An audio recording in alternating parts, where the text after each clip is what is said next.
Assalamualaikum warahmatullahi wabarakatuh. Kami dari kelompok 1 mata kuliah Statistika akan menjelaskan dan mempresentasikan materi tentang logistik regression. Nah, sebelum menginjak pada materi, perkenalkan terlebih dahulu anggota kelompok kami. Saya sendiri Lisa Ayuningrum, NIM 124.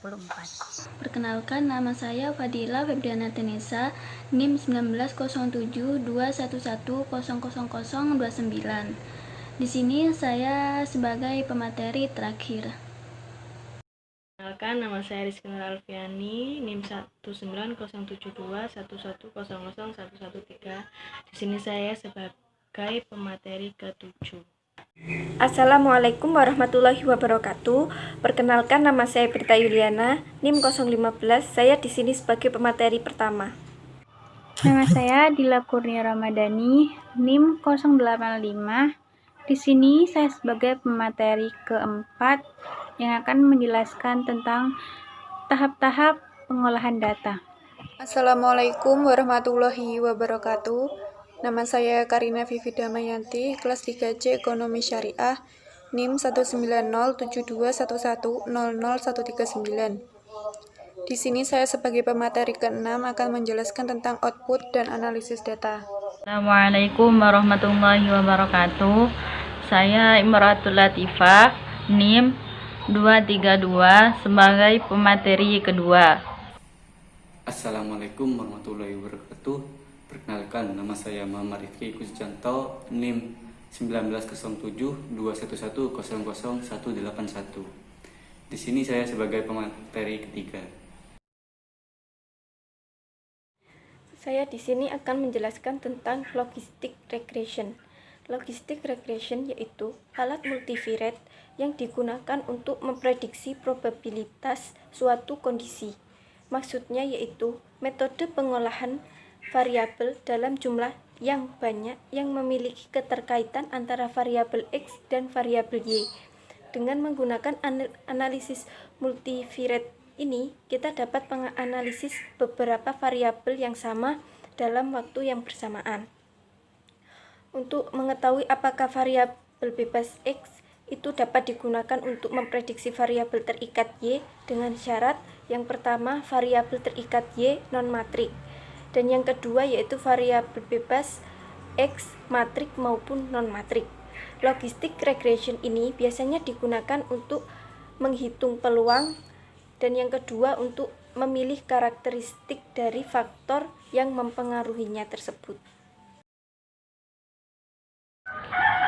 Model logistik. Persamaan dari model logistik yaitu Ln sama dengan P dibagi 1 min P sama dengan BO ditambah B1 X1 ditambah B2 X2, atau P sama dengan 1 dibagi 1 ditambah E pangkat min dalam kurung BO ditambah B1 X1 ditambah B2 X2 tutup kurung. Nah, untuk keterangannya di sini yaitu P di sini adalah probabilitas, sedangkan BO adalah konstan, B1 adalah konstanta dari variabel 1, sedangkan B2 adalah konstanta dari variabel 2. Contoh kasusnya ialah berikut data mahasiswa yang berkaitan dengan status diterima tidaknya di jurusan ekonomi syariah yang diukur dengan nilai dan beasiswa yang pernah diterima. Keterangannya, status D itu sama dengan diterima sama dengan 0, TD itu tidak diterima sama dengan 0, beasiswa iya itu sama dengan 1, tidak sama dengan 0. Contohnya ada tabel di atas. Yang pertama, statusnya itu diterima, nilainya itu 88, beasiswanya itu iya.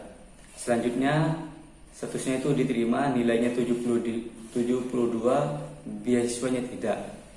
Selanjutnya statusnya diterima, nilainya 90, beasiswanya ya. Selanjutnya statusnya tidak diterima, nilainya 50, beasiswanya iya.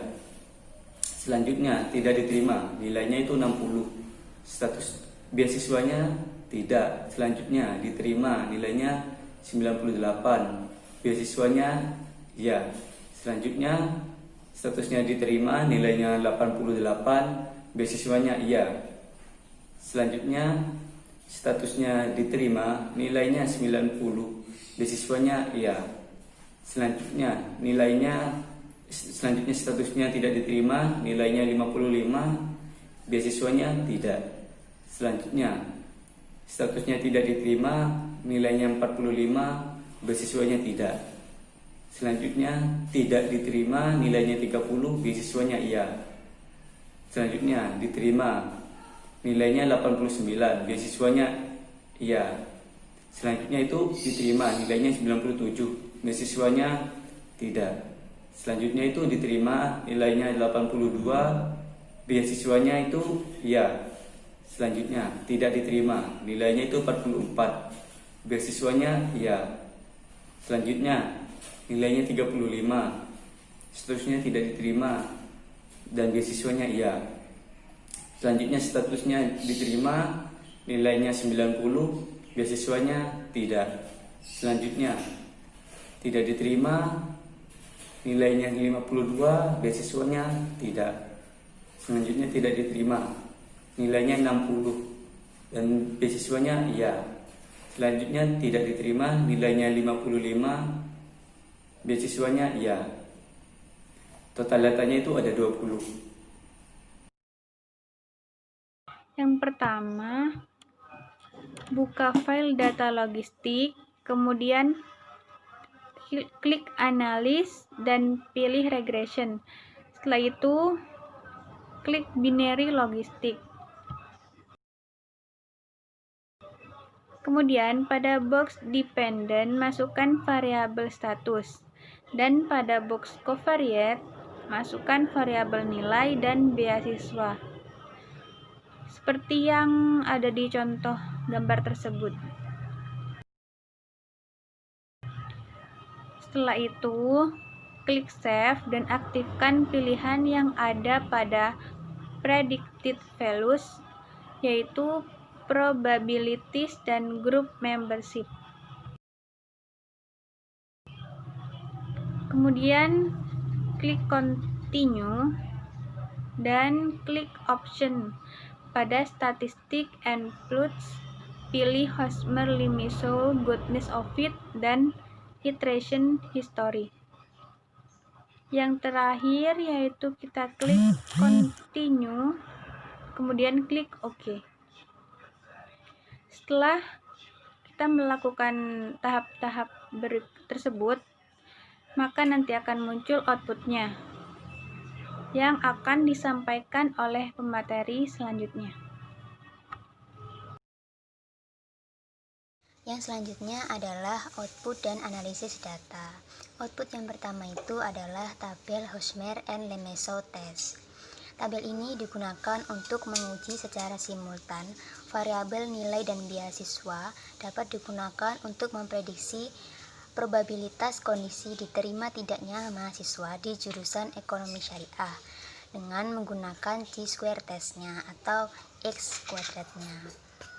Jadi cara menganalisis tabel Hosmer and Lemieux test ini adalah dengan melihat nilai chi-square testnya, chi-square-nya maksudnya, atau x kuadratnya. Nah, langkah-langkah menganalisisnya itu adalah yang pertama, merumuskan H0 dan H1 terlebih dahulu. Nah, logistic regression ini berbeda dengan materi-materi sebelumnya, di mana materi-materi sebelumnya itu yang dipermasalahkan atau yang dibahas diletakkan di dalam H1-nya. Sedangkan di dalam logistic regression ini, permasalahan yang dibahas itu akan diletakkan di H0-nya. Nah, di sini dapat dilihat H0-nya adalah nilai dan beasiswa mampu memprediksi mahasiswa diterima. Sedangkan H1-nya itu kebalikannya, yaitu nilai dan beasiswa tidak mampu memprediksi mahasiswa diterima. Langkah yang kedua adalah level of signifikannya atau alfanya. Nah, dalam kasus ini alfanya tidak dijelaskan, yang kemudian dianggap menjadi 5% atau 0,05. Kemudian kita akan mencari X kuadratnya. Nah, 0,05 di sini diperoleh dari alfanya, yaitu 5%. Sedangkan 5 itu diperoleh dari DF pada tabel Hosmer and Lemeseau test. Kemudian bagaimana kita mencari X kuadratnya? Itu dengan melihat tabel C atau C-square. Nah, selanjutnya kita akan melihat tabel C atau tabel C-square-nya, di mana tadi alfanya adalah 0,05 atau 5%, sedangkan DF-nya adalah 5. Ditemukan pada titik 11,07. Jadi X kuadratnya itu adalah 11,07. Kemudian langkah selanjutnya adalah kriteria pengujian. Untuk lebih mudahnya, saya akan membuat gambar atau kurva seperti berikut. Nah, dilihat dari kurva berikut, dapat dilihat bahwa sisi sebelah kanan adalah sisi yang diarsir. Nah, perbatasan dari sisi yang diarsir dan sisi yang tidak diarsir itu terletak di titik 11,07. Nah, bagaimana kriteria pengujiannya? Jadi kriteria pengujiannya dikatakan H0 diterima apabila X kuadrat hitungnya kurang dari 11,07. Sedangkan apabila H0 dikatakan ditolak, X kuadrat hitungnya lebih dari 11,07. Nah, nilai X kuadrat hitungnya di sini dilihat dari tabel Hosmer and Lemeseau test, di mana dilihat dari nilai C-square-nya. Nah, nilai C-square-nya ini adalah 0,000, di mana nilai tersebut adalah kurang dari 11,07.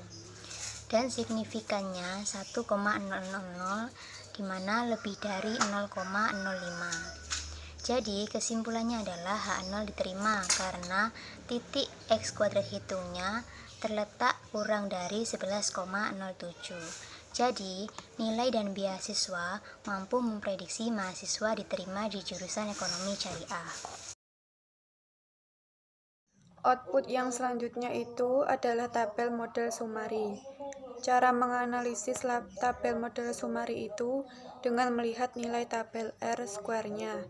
Semakin tinggi nilai tabel R-square-nya, maka semakin besar kontribusi variabel bebas dalam memprediksi variabel terikat. Nah, di dalam tabel model Sumari, nilai Regelker R-square-nya itu adalah 1,000, yang artinya itu bahwa 100% diterima tidaknya seorang mahasiswa mampu diprediksi oleh nilai dan beasiswa. Selanjutnya adalah output analisis data pada tabel klasifikasi. Cara menganalisisnya itu adalah dengan kita melihat presentase koreknya untuk masing-masing kondisi maupun overall. Jadi dapat dilihat dari presentase korek, baik masing-masing kondisi tidak diterima atau diterima maupun dari overall presentasinya. Pada tabel classification di PPT tertera 100,0. Cara menganalisisnya yaitu adalah semakin tinggi presentasenya itu semakin besar tingkat akurasi model dalam memprediksi probabilitas suatu kondisi. Dilihat dari tabel klasifikasi itu lagi dapat dianalisis, yaitu terdapat 20 data, ada 10 data diterima dan 10 data tidak diterima. Dari 10 observasi kelompok 1 atau kelompok diterima itu 100%. Data dapat diprediksi dengan benar. Selanjutnya itu dari 10 observasi kelompok 0 atau kelompok tidak diterima itu 100% dapat diprediksi dengan benar. Kemudian total data diprediksi model 100% itu artinya tingkat akurasi model itu dalam memprediksi suatu kondisi itu diterima sangat tinggi. Baik, di sini saya sebagai pemateri terakhir yang akan menjelaskan pada bagian tabel variabel in the equation. Pada PPT telah dicantumkan hasil pengolahan data menggunakan SPSS. Jadi kita langsung saja analisis terhadap model logistiknya. Nah, sebelumnya pada pemateri yang di awal sudah dijelaskan mengenai model logistik ini. Jadi kita langsung saja, yaitu 1/1 plus E pangkat min dalam kurung B0. B0 nya di sini adalah konstan, yaitu pada tabel udah ada hasilnya, yaitu dimana hasilnya min 192,640, kemudian ditambah B1X1. B1 ini adalah konstanta variabel 1, yang dimana itu variabel dari nilainya itu, dan sudah kita ketahui dari tabelnya itu adalah 2,834, dan X1 nya ini adalah nilainya. Kemudian ditambah B2X2. B2 nya ini adalah konstanta variabel kedua, yang di tabel itu sudah kita ketahui 5,641, dan B2 nya ini adalah beasiswa. Kemudian plus EI. Kemudian kita langsung analisis koefisien regresinya, yaitu pada B1. B1 ini bernilai positif, yang artinya jika nilai mahasiswa besar, maka probabilitas atau peluang diterimanya di jurusan ekonomi syariah ini semakin besar. Kemudian pada B2, yaitu juga bernilai positif, yang artinya jika pernah menerima beasiswa, maka probabilitas atau peluang diterimanya di jurusan ekonomi syariah ini juga semakin besar. Cukup sekian penjelasan dari kelompok 1. Apabila ada kesalahan kata, kami memohon maaf. Wabillahi taufiq wal hidayah. Wassalamualaikum.